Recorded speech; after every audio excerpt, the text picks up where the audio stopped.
అన్నది మీరు ఒకసారి ఇది చూస్తే బ్రిటిష్ మ్యూజియంలో ఉంది. అమరావతికి ఒక గ్యాలరీ ఉంది. శాతవాహనుల కాలంలో అమరావతి రాజధానిగా ఆనాడు పరిపాలించిన నగరం అది. ఎగ్జాక్ట్గా ఇన్ని దశాబ్దాల తర్వాత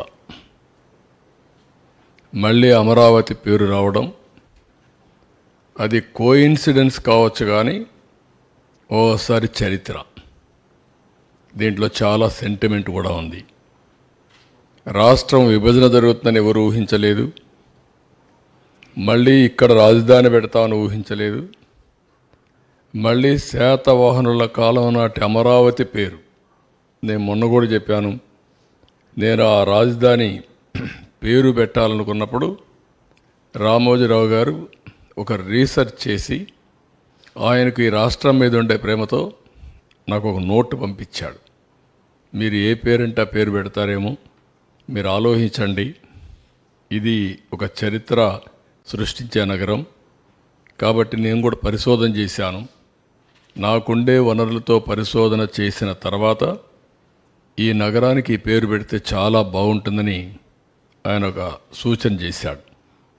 సూచన చేసిన తర్వాత నేను క్యాబినెట్లో 10 మందితో డిస్కస్ చేశాను. 10 మందికి 10 మంది యాక్సెప్ట్ చేశారు. దీన్ని బయట పెడితే 100 మందికి 100 మంది యాక్సెప్ట్ చేశారు. అంటే ఏమాత్రం కాంట్రవర్సీ లేకుండా యునానిమస్గా అమరావతి పేరుని యాక్సెప్ట్ చేయడం జరిగింది. అలాంటి ఒక చరిత్రాత్మకమైనటువంటి నగరం అమరావతి. ఆ పుణ్యఫలమేమో చెప్పలేము. ఈరోజు మీరు చూస్తే నేను రాజధాని పేరు పెట్టిన తర్వాత ఫౌండేషన్ వేసేటప్పుడు మన నీరు, మన మట్టి, మన అమరావతి ఒక ఆలోచన వచ్చింది, ఒక సెంటిమెంట్లుగా కూడా.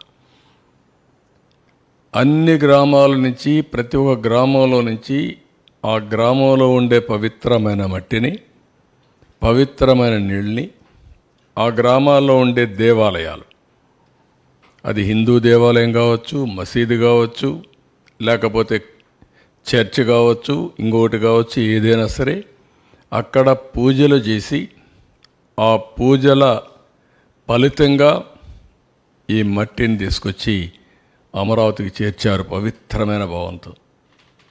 దేశంలో ఉండే అన్ని పవిత్ర దేవాలయాల్లో ఇలాంటి కార్యక్రమం చేపట్టాం. ప్రపంచంలో ఉండే మనుషులనే వ్యక్తులు ఎవరైనా సరే మనం నమ్మేది దేవుణ్ణి. దేవుడు ఏ రూపంలో అనుకోవచ్చు, కానీ ఏ దేవుడైనా కావచ్చు, కానీ ఏ మతస్థులైనా కావచ్చు, కానీ అల్టిమేట్గా మనం అందరం నమ్మేది దేవుణ్ణి.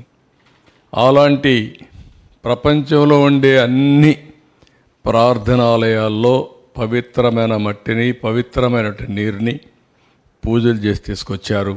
ఆ ఆశీస్సులు ఉన్నాయి. ఆ మహిమే కాపాడిందని నేను అనుకుంటున్నా.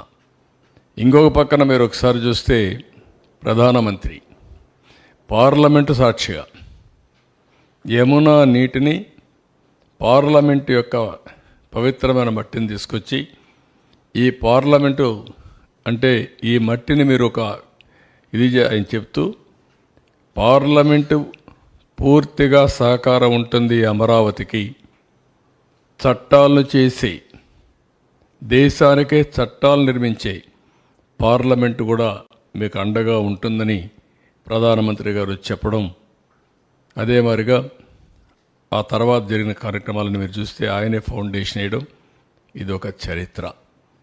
ఇలాంటి ఇప్పుడు కూడా ప్రపంచంలో గల అన్ని పవిత్ర దేవాలయాలు తీసుకొచ్చాం. ఈ మట్టి కూడా ఇప్పటికి కూడా మీరు చూస్తే అదే మాదిరిగా చేశాం. మొన్న కూడా నేను ప్రార్థనలు చేసి వచ్చాను అక్కడనే.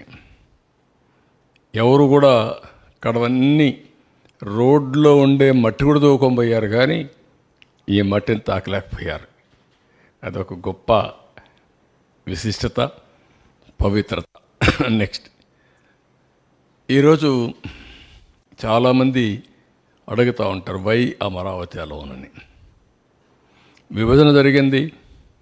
విభజన జరిగినాక అప్పట్లో 13 జిల్లాలు, 13 జిల్లాలను మీరు చూస్తే స్ట్రైట్గా ఏ పక్క గిర్ర గీసిన, ఈ పక్క మడకసిర లాస్ట్, ఈ పక్క ఇచ్చాపురం, ఇంకొక స్ట్రైట్గా కొద్దిగా ఇట్లా వస్తే కుప్పం. 550, 590, ఇక్కడ 594 కిలోమీటర్లు. ఎటు చూసినా సమదూరం ఉండే ఏకైక ప్రాంతం అమరావతి. ఎవరు బుద్ధి జ్ఞానం ఉండే ఏ వ్యక్తి అయినా సరే దీన్ని ఏమాత్రం కూడా డిఫర్ కారు మనిషి అనేవాడు. అదే మాదిరిగా ఆ పక్క 12 పార్లమెంట్లు, ఈ పక్క 12 పార్లమెంట్లు, 13వ పార్లమెంట్ ఇక్కడ వస్తుంది. దీనికంటే సైంటిఫిక్ బేసిస్ మీకు ఏం కావాలి అమరావతి నిర్ణయించడానికి? దీనికి కులాలు కావాలన్నా, మతాలు కావాలన్నా, ప్రాంతాలు కావాలన్నా, లేదంటే రెచ్చగొట్టాలన్నా? అంటే ఎవరైనా సరే రాష్ట్రం యొక్క భవిష్యత్తును ఆకాంక్షించే ఎలాంటి వ్యక్తి అయినా సరే, అతను కరుడుగట్టిన ఉగ్రవాది అయినా సరే దీనికి ఒప్పుకొని తీరాలి. ఈ నియమనాలతో నాకు అర్థం కావడం లేదు. ఆఫ్టర్ బైఫర్కేషన్ మనకు రాజధాని లేదు. రికమెండేషన్స్ ఇచ్చిన కేసీ శివరామకృష్ణ ఇచ్చిన రికమెండేషన్లు కూడా చూసాం. అటు విశాఖపట్నం మొదలుకొని కర్నూలు వరకు అధ్యయనం చేశాడు. అధ్యయనం చేసిన తర్వాత ఎక్కువ మంది ఎక్కడ రాజధాని ఉండాలి అంటే విజయవాడ, గుంటూరు,